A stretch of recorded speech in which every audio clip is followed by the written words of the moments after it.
go.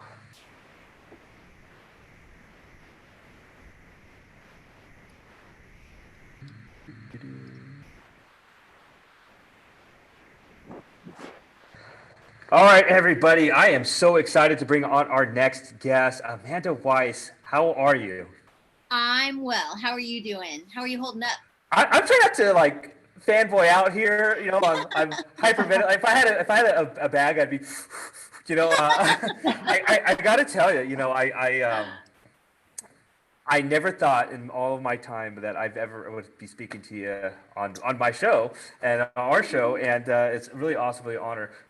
Nightmare on Elm Street was one of the first horror films that I was ever introduced to. I'm not going to tell you how old I was because you're going to probably call the police on my parents, but Wait, were you like 4 years old? I was pretty young. I probably was around 5 or 6 or something Oh, like that. yeah. Okay. Here I am, though. I with the great co-host here, and we all love horror, and I'm okay. I'm not broken or anything like that. But I had a big crush on you. Of course, Oh, I thank still you. do. And I'm watching Badland, and I loved it. I loved Badland. It was cool to see you doing something other than horror. You've done a few westerns, I think, right? Yeah. Yeah. So I just got to ask first, how are you holding up during COVID-19 quarantine? How's life going for you? Oh my gosh. Well, first, congratulations on 50 shows. Thank you. Awesome. You know what? I'm holding up, it's day by day. I mean, I feel fortunate, I'm healthy and I have things to do. Um, and I live with a great guy, and we've turned out to be really good quarantine mates, which you know is a plus because it could have not been great. But you know what, it's stressful because I can't quite picture what it's supposed to look like on the other side of this. I don't know I know they're talking about starting to film again, but California doesn't really meet the requirements yet. And Hmm. um so like as far as work, I just can't see. And I just worry about my family. And one of my sisters is a nurse, and I don't know, I think like the level of stress is so immense that it sort of just becomes numb in a way. And Hmm. then but I'm hanging in there. Perfected my bread game. I know I'm making killer jalapeno bread now. um Wow. and I'm like I'm like the queen of yoga. So like I'm just like every day I'm like, what am I? I'll clean the house, yoga. Yeah, that's awesome. And you're Southern California. Is that where you're at? Yeah, Los Angeles. Yeah. Right on. So listen, I'm gonna wait. I'm gonna save my questions to the end. I'm gonna pass it around. We always have Horo go last, but I'm gonna have you go first, Horo. Go ahead. Awesome. What a surprise. Hey, Amanda. Hi. Like Ken, Nightmare on Elm Street really brought me to horror, and it is the reason why I'm here today. So I thank you for that. Um, but I'm not going to jump on top of you with Nightmare on Elm Street. That's I okay. was just kind of looking at your career, and you've done a lot of TV and a lot of movies over the course of your career. And I was just kind of wondering, what do you prefer to do more, TV or movies? That's a really good question, by the way. Well, I think as a rule, have much better roles and characters to play in television. As far as like guest stars and TV movies and things, they're they're up and I mean, I think it's changing now, but traditionally, TV had a lot more interesting roles for women that were available to me. Doesn't mean like if you're Charlize Theron, she's getting to play really great roles, or Emily Blunt or Elizabeth Moss. But I like the. I mean, it's different with little independent films, but I like that in movies you have a lot more time to usually, as a rule, to process the character and more rehearsal and more time. A lot of times, TV is like one take. Oh, but that was great. Moving on. It's like, what? Wait, what? So you have to really like be 100% prepared. But so I think that's my long rambling answer is that I have preferred for most of my career, the roles I've had the opportunity to play in television. Although then Badlands came along, and that was like one of the best roles that I've had, especially as a you know, a grown ass woman. But the truth is, I like whichever medium gives me the role I can really sink my teeth into. And it's been television predominantly, but it not exclusively. Well, what kind of role is that then? Maybe expand on that a little bit. Like, what kind of role do you really like? I mean, I obviously know you from Nightmare on Elm Street and what happens there, but that's a lot different from everything else, a lot of the stuff you've done since then. So Right. what kind of roles do you like? Well, even the role in Nightmare on Elm Street, it was a smaller role, but it was a really well written, developed character. And I think I'm really drawn to characters that have something to say about the human condition, but also I get to take as an actress a challenging journey to bring that character to life.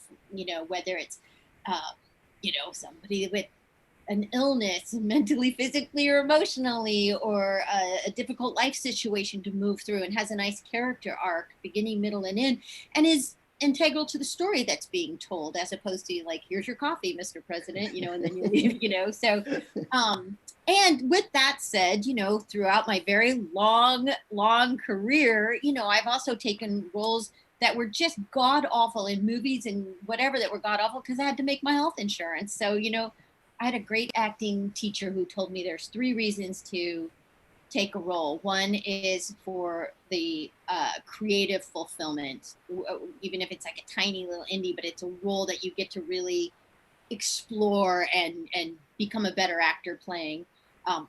Money, because it's a business, is the second reason. And the third is career advancement. So like if it's a small role, but it's in a Martin Scorsese film, you do it, and so not that Martin Scorsese has come knocking yet, but someday I hope. But I really like roles that I get to disappear in, that get to explore parts of my nature that I have to suppress in my real life, to work well and to play well with others in society. Like I did a movie a couple years ago called The Id, where I played a woman that sort of devolves into madness, and the overall story was about adults having to caretake their parents, and I thought it was a really interesting journey to get to explore, and things like that. So roles like that where I have a nice arc, and it's also telling a story about the human condition that people can relate to, whether that's horror, a rom-com, drama, TV, or movie, because I think horror, when it's done really well, like Wyss did, you're telling stories about the human condition, and I think that there's really wonderful characters to get to develop in a story like that as well, because even, I don't know. Anyway, those are my thoughts. Awesome. Well, you spoke a lot about being the actress part. Have you ever, I didn't see it when I was looking, but have you ever written or directed or want to do that at all? I have not written anything, although people have told me that it would be in my wheelhouse to do so. I just think there are so many brilliant writers out there creating content that needs to be made into tangible material for us all to see. I'll leave that to the pros. Yes, at some point I would love to direct. I would love to bring a story to light in a meaningful way, and have people be moved, and I would love to be able to help actors, if they need my help, to really mine the depths of whatever it is they're going for. But hopefully in my casting, I'll pick the actors that are bringing that to their job.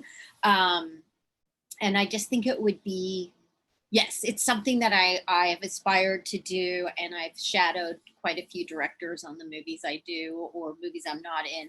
I love to see how different directors work, because I think in my experience there's like directors that spend a lot of time really developing the actors to to their full potential. And then there's like technical directors that really just care about like the camera angle and the lighting and the smoke machine and things like that are all super important too, where the actors are just like, wait a minute, like that might have been a good take for the smoke machine, but it was not a good take for me. And both are valid, and both, it just makes you really, you have to remember to bring your 100% every take, especially when you're working with just a technical director that is, that often comes from the technical side, like from editing or was a DP or still is a DP, and with those, they'll tend to be the most beautifully shot films. And so I like that too, because I'll tend to look better in a movie by somebody like that. So I would obviously be more on the creative side and would make sure I was surrounded by like the techiest of techies that would bring that aspect to it. Awesome. Well, hopefully you get to do that one day, and hopefully we all get to check that out. We'll definitely be looking forward to that. But I'm going to pass it over to Chris now. I love chatting with you. Thank you. Hey, Amanda, good evening. Hi, Chris. How are you? Oh, I'm delightful. It's a delight to be here with you tonight, and it's a thrill. Well, same here, right back at you. Thank you. I'm not going to ask you about the movie Shakma, but I do. Please do. That movie, like, I don't know, like it's having the biggest resurgence in the last year, and it just slays me to no end. Anyway, go on. Sorry. Well, I reviewed it on my blog, I believe in 1996, and, Roddy McDowell's in it, and I saw Amanda Wyss is in it, so this is going to be great. And it was, but I got to tell you, your fate in the movie, to this day, I'm still heartbroken over. Yeah. Well, you know what? That baboon almost really turned that movie into a snuff film where I was concerned. Like, very, fast and aggressive. And the funny thing was, I thought nobody would ever see that film because it was before VHS, or not before VHS, but the company that made it sort of dissolved. And so that movie sort of lingered in limbo for quite a while. And then I still don't think maybe it's on VHS or DVD. I don't even know. But last year, at the end of last year, I got to go with, oh my gosh, what's his name? Cox. He owned Typhoon, who played Shakma. He wrote a book about it. Oh, good Lord Almighty. Anyway, I have Corona brain. I wish it was a beer brain, but it's quarantine brain. Steven, who I live with, we're both like, I'm like, that thing, like cream? And I'm like, yes, I'm looking for the cream. Like, I can't think straight. But anyway, I got to go to, gosh, it's really cool group of people put on Shakma at a theater here in Los Angeles. And so I went, because I'd never seen it. I'd seen bits and pieces on YouTube.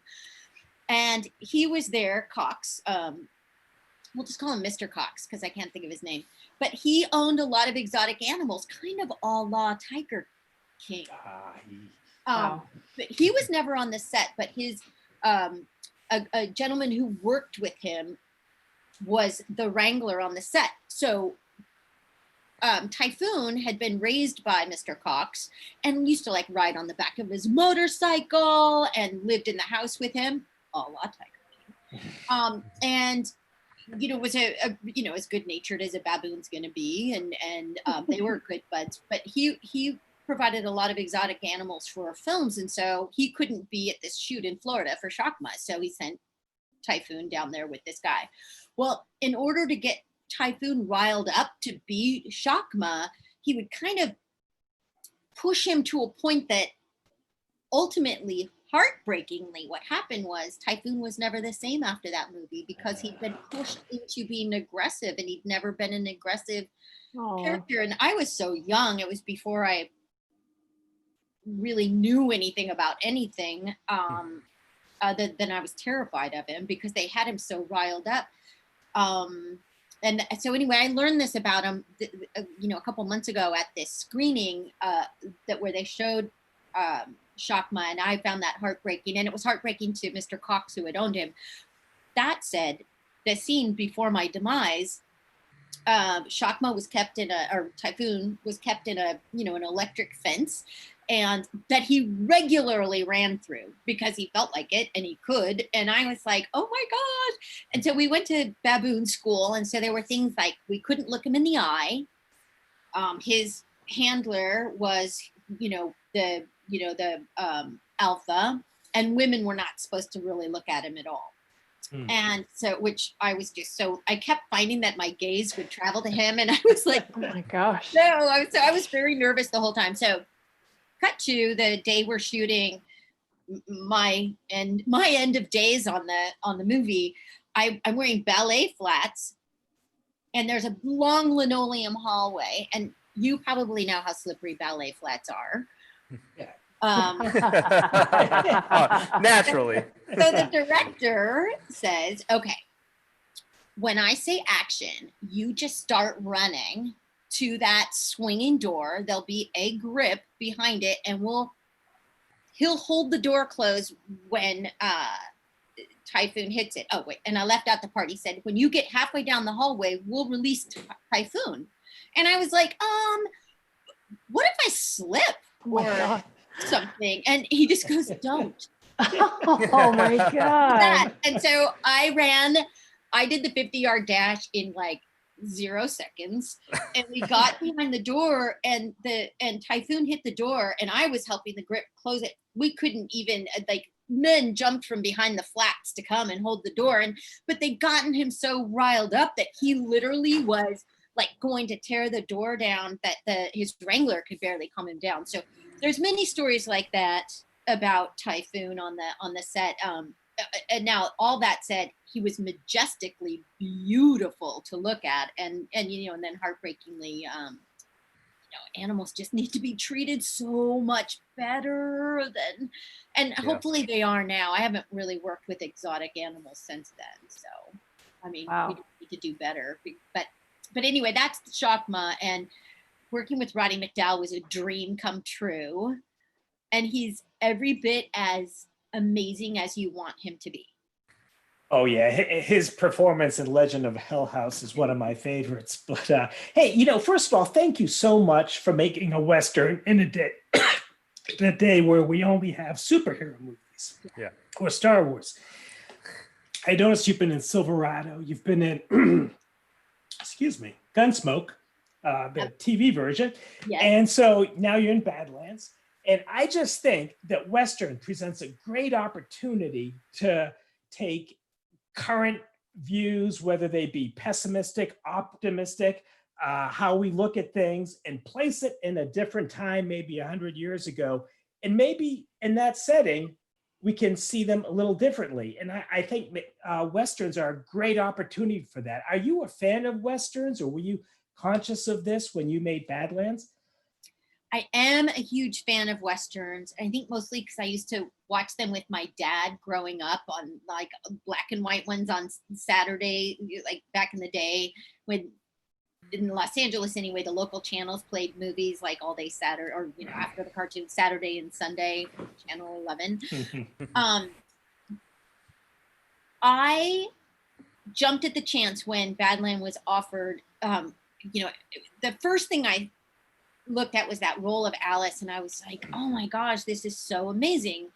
And then the story, because it was very political in a lot of ways, about you take this town being run, or whether it's the country being run by people, and it was a very it was about good versus evil, which always makes a good Western or a good horror film. Like, it's that constant struggle, I think, between human nature of good versus evil, or what I want versus what's best for the whole, which I find that's a lot of, I feel like the archetypal stories in Westerns is a lot of, one man against many, and people's personal greed versus what's best for all. So I like those morality tales. I jumped at the chance. I was so excited. And when I originally signed on, there was to be a sequel about the town once I take over the town. Sorry, spoiler alert if nobody's seen it. I was going to ask the I should've said question. that first. I always do that afterwards. I'm like, spoiler alert. 'Cause I'm old and I forget. Well, thank you so much again. It's a thrill, and I'm going to hand it over to somebody. Is it you, Muse? Yeah, I'll go next. Hi, Amanda. I'm Hi, Muse. how are you? I am a huge fan, and I wanted to ask you, I love Westerns as well. So when you were saying that, I was like, yes, I had my microphone on mute. I didn't want to like bust in, but I was like, yes. I was wondering, what were some of the biggest challenges while you were working on Badland? Like what types of challenges physically did you run into? Mostly just the speed at which we filmed that movie. It was filmed at such a incredibly quick pace that there just wasn't a lot of time for rehearsal. Although the director, Justin Lee, really, as much as he could, it was very much into what do you want to explore in this scene, like, and where do you want to go with it. But it was mostly, it was very, very hot, and we were in those clothes and trying not to sweat, which, I love that people are like, stop sweating. And it's like, stop breathing. Like, it's hot. But it was mostly just the speed at which we were working, because there was so much to mine in every scene. Like every character, first of all, I got to be reunited with Jeff Fahey, which was, so funny and fun. And he's just like, so much fun to work with. And before every take, he'd be like, all right, time for that jazz. It's just so I was like, all right. And we would just like try to like dig deeper and deeper. Like, what else is there here that we can bring with the amount of time we had? So it was like physically demanding in that way. But other than that, I have to say my parts of it were so easy creatively to film. Like, I think everybody was just so in it to win it and brought their A game. And, we were just, like trying to like keep up. So like it's one of those shoots that you go, damn, that was good. I wish there was more like that comes along. And, because you'd mentioned other Westerns I did when I like to speak of like Gunsmoke to the last man. I did that. I guess that was in the 80s or the 90s. That's a true story. It's between the Tewksbury's and it was a real life feud. And so like that movie, like I had to handle a lot of rifles and things like that. So like that also, and squibs, and, you get shot 7 times and you have to memorize which ones are going to go off where, so you don't, lose a digit. So I didn't have any of that in Badland. My shoes were comfortable. I liked my hair. Our costume designer was from Deadwood. So we had amazing wardrobe. So all my girly things were super cool. And I really dug working with the director. He just, it was just like, you like on it, and the other actors were amazing. There were, so many old friends were in this movie, although I didn't get to work with all of them actually. But thank you for asking about it, by the way. It just, it was just fun. And it's just nice to have that experience, because I have a lot of turd experiences too. I'll love a script and then I go to do it and I'm just like, oh my, I've literally called my agent before and it's been like, can you get me off of this? And they're like, no, you're already there. Sorry. Oh my goodness. Yeah. I loved it. You were spectacular. Like you mentioned, the cast was phenomenal. I can only imagine working alongside so many talented individuals, and just unbelievable. I loved it. So many great. I was like, oh, wait a minute, that's so-and-so. Oh, I'm not going to name everybody off, but yeah, you were. Oh my God, everybody was in it. Yeah, yes, everybody. Yeah, exactly. Yeah. I wanted to ask, I loved it. And I wanted to kind of switch gears for a second and ask you about a short horror film you did back in 2016 called October 23rd. You won an award for this. I wanted so much more of this movie. It was only a 10-minute short, I believe. I watched it last night and I was like, why? Let's make this a full-length film. I want to see more of this. You played Karen Fernhill, and it's based on actual events, right? So tell us a little bit about this short horror film. You won an award at the Santa Monica International International Film Festival. So it's based on actual events. So I'm dying to know about this.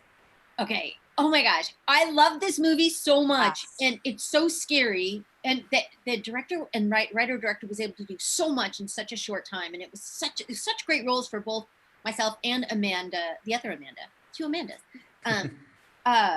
And when when the director put it up on Vimeo, somebody from Universal Studios saw it and they wanted to turn it into a feature, and then it fell through. But there were people trying to make that into a feature, which I still think it could be made into a feature. But I think nobody. I think that the moment came and went. Except that, like, you just saw it. Like, I think somebody should make that into a feature because Yes. there's so much more to explore. The little girl. Yes. And I mean, oh my gosh, and oh my gosh, we had so much fun making that, and we did it all in like 36 hours. We shot that whole thing. And the director, Paul Santana, is a very well-known commercial director. And so he technically is just like, he can make anything look amazing. And I don't know. Thank you for watching that. I freaking love that movie. And I so wish somebody would get a hold of him and just turn it into a feature, because I think it would be so good. It's like good, like The Quiet Place kind of good. Yes. You know what I mean? Absolutely. And yeah, and it, oh, go on. Oh, I was just going to say, and I'm championing, I guess you could say, I can't say it, for anybody out there that's watching, yes, get a hold of this, of whoever can make this happen, because I would love to see a full length of this. This is just, it's really great. So anybody out there that has not seen October 23rd, it is, like you mentioned, on Vimeo. That is where I watched it. And it's a great horror short. And I can see why. So I was curious so it's based on actual events. Can you tell us a little bit about how you learned about that? Well, they're based on events that the director himself experienced, and that and it reminded me a little bit. Sorry, I'm stammering. Like when Wes Craven, came up with the idea for Freddy, it was that as a little boy, he used to look out his bedroom window, and there was a man that would walk by that had a fedora and would kind of stop, and it scared him. And that later in life kind of became the image of Freddy. I just told that terribly, but you can read about that better in many places than the way I just told it. But the director had an experience as a child of knowing of somebody in the neighborhood that like got so scared that they got sick, and we're in a coma for a while, and so that was the genesis of that story, which is pretty crazy. Yeah. That is super crazy. I loved it. And again, if you have not seen that one, definitely go and watch Badland as well. I love it. I can't even express how much I loved it. And it's. I love you. I love you too. I'm refraining from asking any Nightmare on Elm Street question. No, please, Go ahead, Muse. Go ahead. Go ahead. I was just going to ask, the physical challenges for your death scene, which is the best death scene. Yes, in horror I used to have to fast forward it as a kid. I was like, I don't want to see this happen to Tina again. I don't want to see her, because I loved her character as well, and I was bummed when you did die on the movie. And I just wanted to know, like, how did that work? You're dragged up and down the wall, you're covered in blood. I can imagine it was just something else to film or to go through. Well, first of all, because it was, everybody knows, a super low budget film for the time. I mean, low budget then is different than low budget now, but we didn't have a lot of time. But we did spend like pretty much a day on that scene, or a good part of a day. It was super rehearsed and choreographed. That, I think, is part of the reason that scene has legs and has withstood the test of time. It's been on the Oscars a bunch of times, and Wes and I were hanging in the DGA in Hollywood, because of it. And I think that, my theory is, I come from the school of acting where I like to rehearse and then I let it all go, and I feel really everything becomes more organic and free and all that. Like I think when sometimes people leap to, no, let's just do it and see what happens, you don't always get the best quality of work, because it's really knowing it so well that you let it go. That's, I think, when the magic happens. But we rehearsed it, and so we were in a room that was basically like on a fulcrum, and there were people outside like spinning it around. And so I was always on the bottom, on the floor, and then I would, as the room would spin, I'd go to the next thing and the next thing, and everything was nailed down and glued. We just took it, we really, because once the blood was introduced, we couldn't really go back across the wall and the floor and all that. So we just really took our time until we knew we had it, and then we bloodied me up, and we did it. And I went around a couple times doing it in rehearsal, and then I was just done. Like, I got vertigo, I thought I was falling, I started screaming, I completely freaked out. And they stop, and Wes is like, "You're on the floor," and I'm like, "The hell, I'm on the floor! I'm gonna fall!" and I was like, and so he pokes his head in, and he's trying to talk to me, and I'm like, "We need to get down, or we're gonna fall." So I basically thought I was like a bat hanging upside down on the ceiling, and so he, God bless him, crouches down with me and is trying to talk to me until I got my, a little bit of equilibrium back, and he had started to get frustrated with me because I was having trouble as we started going around the room.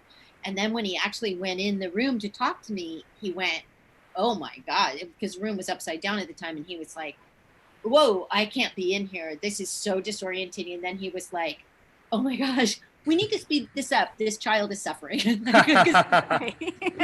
You literally can't, you no longer know which way is up or down, and I was so confused, and I didn't know if I was going forwards or backwards, but so I think all that energy though adds to the feeling people feel, because it was very low tech, it was very visceral. There's no special effects. Everything was like I said, just so hands-on, super low tech, that I think that's also why you feel it. There's no disconnect. I mean, like, other than just the film that you're watching, but all the stuff we did was hands-on, and you could really feel, because even the cameraman going around, like, there was just a weird tension and fear and uncomfortableness in it. And I think all of that helped to bring the energy that leaps off the screen, I think. Definitely. I mean, it's an unforgettable scene, and it's burned into my brain for eternity, for sure. But I'm gonna pass it back to Ken. I love talking to you and meeting you, and you're just amazing. And I just enjoyed, all of your movies that I've seen. I could ask you questions all night, but I'm gonna pass it back to Ken and see what he's got for you. It was super nice chatting with you. So, Amanda, thank you so much. I'm glad Muse asked those questions, because I wanted to ask about one of the best death scenes in all of horror movies, and it's cool that you get that title. I did want to ask it. You got to work with some icons, and even in Badland, Wes Studi is one of my favorite actors. I'm Native American a little bit, but I've always looked up to Wes Studi. But I don't know if you got to see him on set. You guys were on different scenes or whatnot.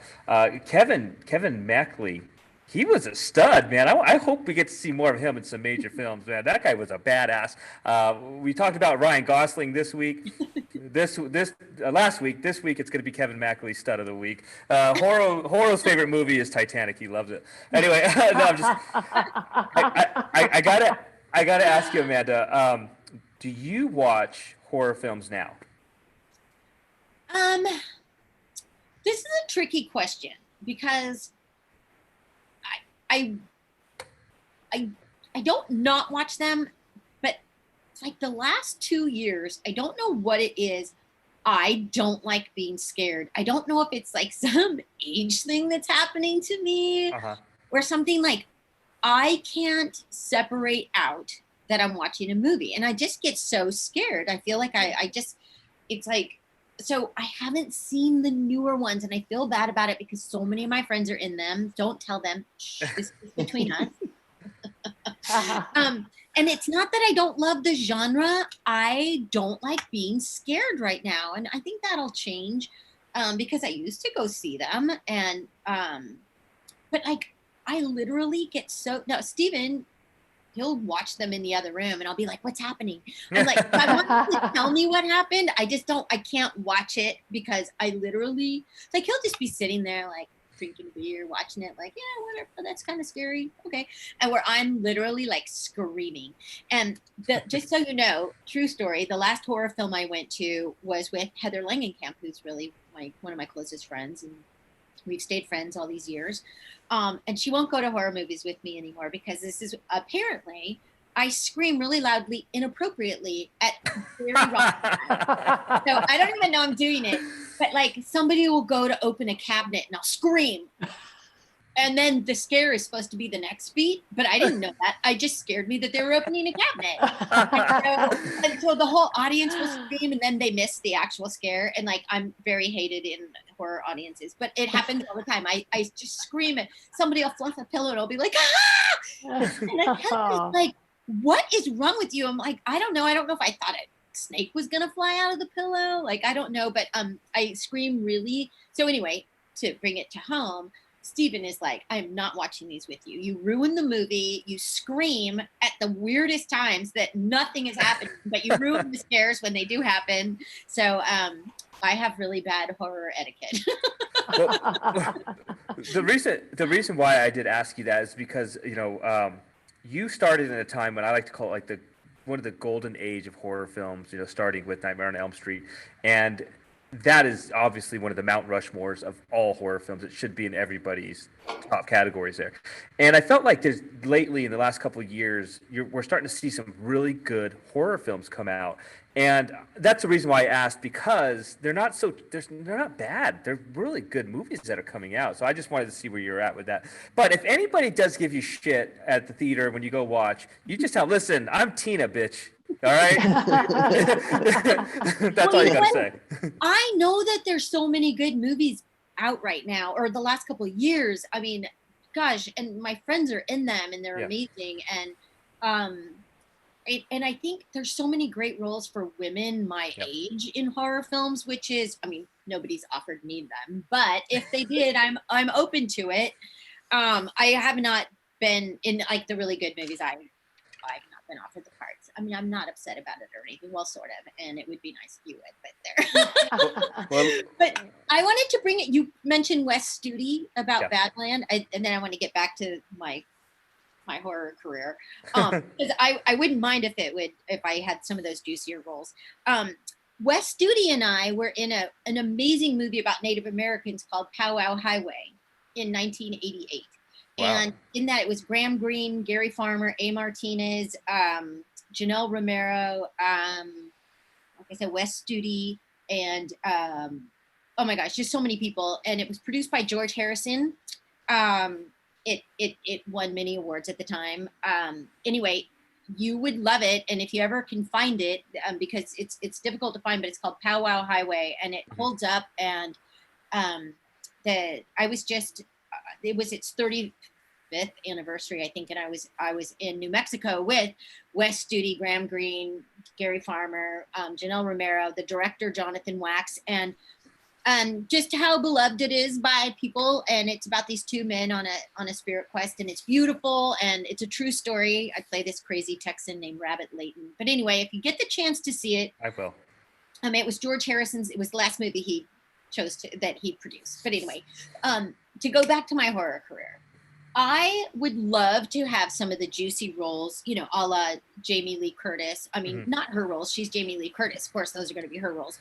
But just those great, because horror does this so well at like empowering women, and not just to kill the bad guy. It's more about battling your fear of being all you can be. I mean, that's how I look at those roles, and I just think that's an amazing story to tell, especially for young girls and young women, to see that it may be battling, the bad guy or the bad monster in the movie, but if you take it like archetypal, it's a woman coming into her own and facing her own fears of being the most she can be, and seeing like your femininity and light in a powerful way, that it doesn't make you masculine to be powerful and lethal. It makes you more of a woman, and that I think nobody does better than horror. And I would love to play those roles, and because I walk this line where people, I'm known for older horror, but I'm not necessarily offered the plum roles in the newer horror, which, I mean, honestly, I would jump at. I want to tell those stories. I want to bring so much truth to that people are beside themselves with either fear or glee or excitement, or I want people to feel the journey and go on it with me. Well, the producers and the directors probably heard about your stints in the theaters where you scream, and they're like, "She's gonna ruin the movie before we even get to the main part." So that's probably what's hurting you there. I know. Can you imagine just on the set screaming? Amanda, calm down. So check it out. I do have one more quick question, and let's go back to Nightmare on Elm Street, and then I want to tell you just one more thing. You got to give us something behind the scenes about Wes Craven or Robert Englund that nobody knows, or even Heather, something like some juicy gossip or a story that you had that happened behind the scenes. You got to tell us something. Or even Johnny Depp. We can't forget Johnny Depp now. Yeah, Johnny Depp. Who? No, I'm just kidding. Yeah. Happy birthday. It's his birthday today, by the way. Oh, it is? Oh, happy birthday, Johnny. He's watching our show.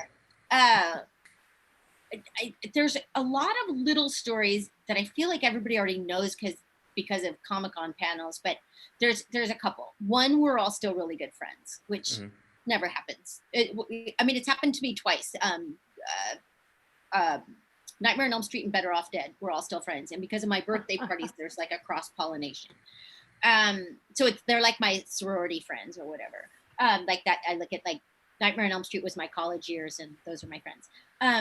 But Heather and I used to sit every day and do the crossword puzzle on the stairs of her dressing room. That's one story. The other story is Heather, Johnny, and I all wore the same size Levi's, and so we shared them. Like, we would just eat in our dressing rooms, and we wouldn't know who had worn them earlier and if they'd been washed. So that was kind of a funny thing that we all ended up, we were like, are those my jeans? And who cares? But the magical thing that we got to do was every morning, because Robert had to be in makeup for so many hours. Heather and Johnny and Nick Corey and I are Jesus Mercy. Same person.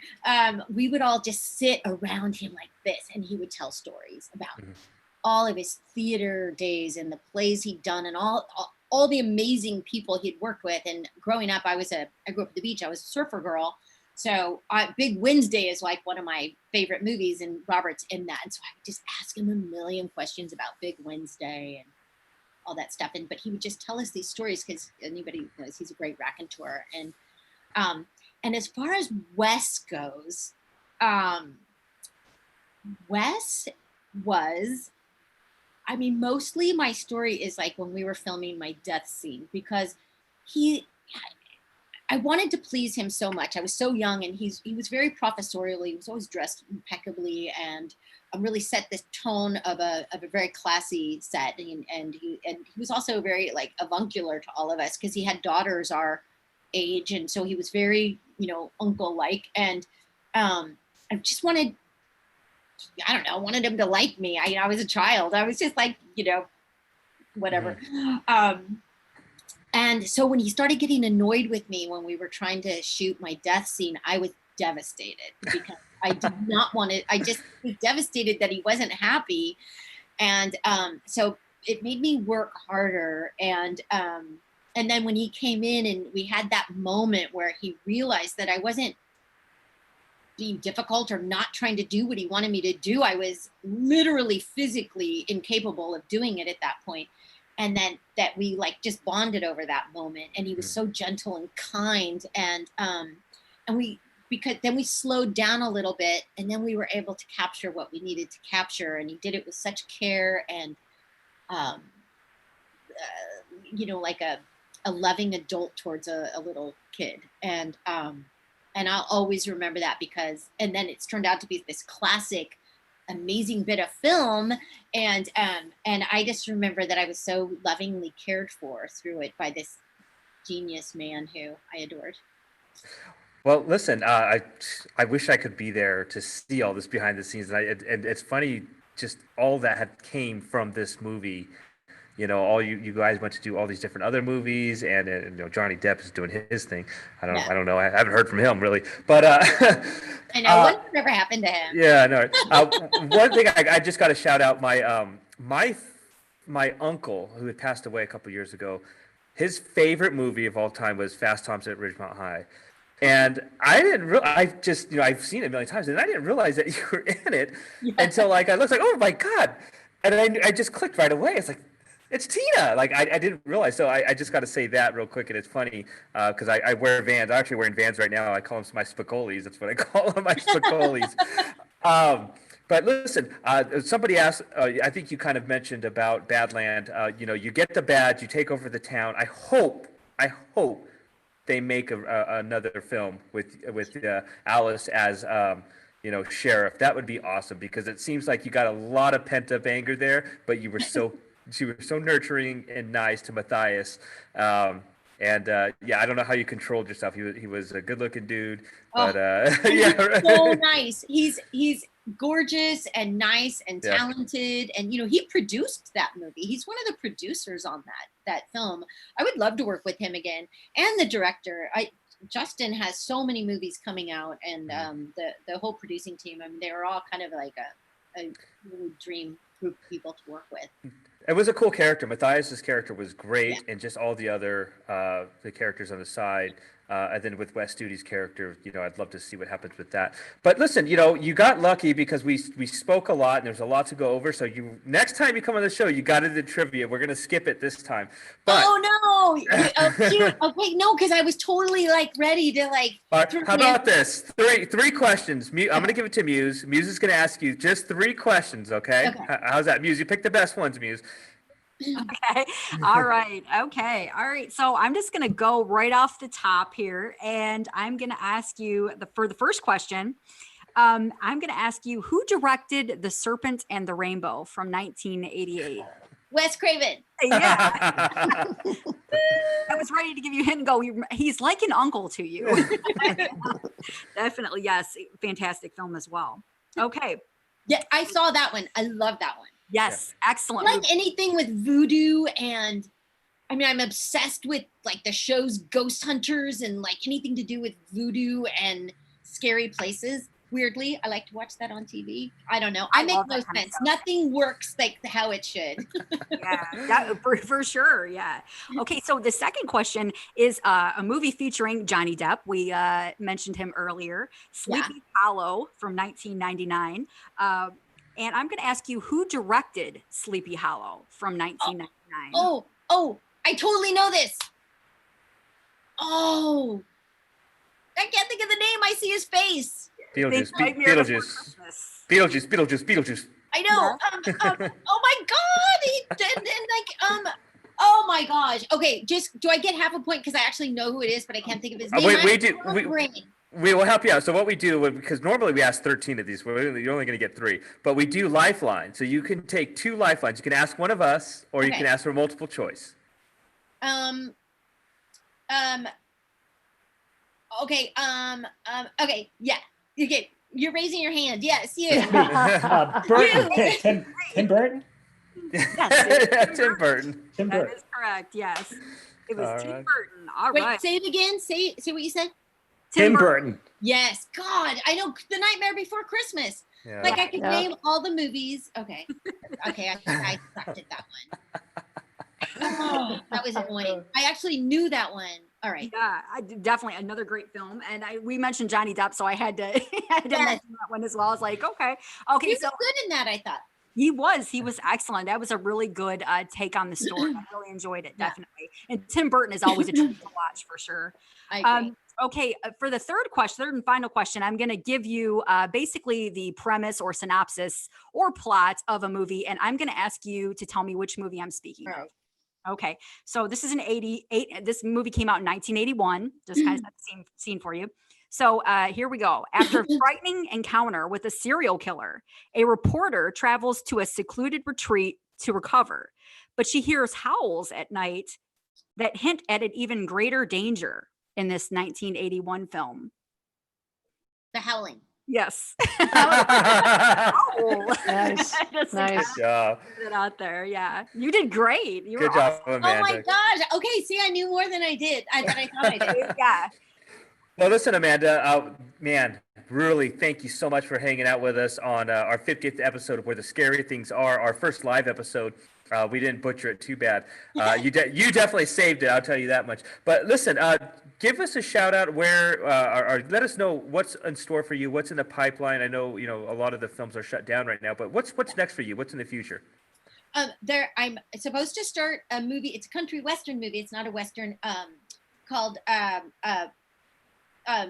oh my God, Catch a Fallen Star, where I play the ex-wife of this sort of drunken country singer, and it's a beautiful script, and hopefully we'll probably end up doing that next year because it was supposed to happen this year.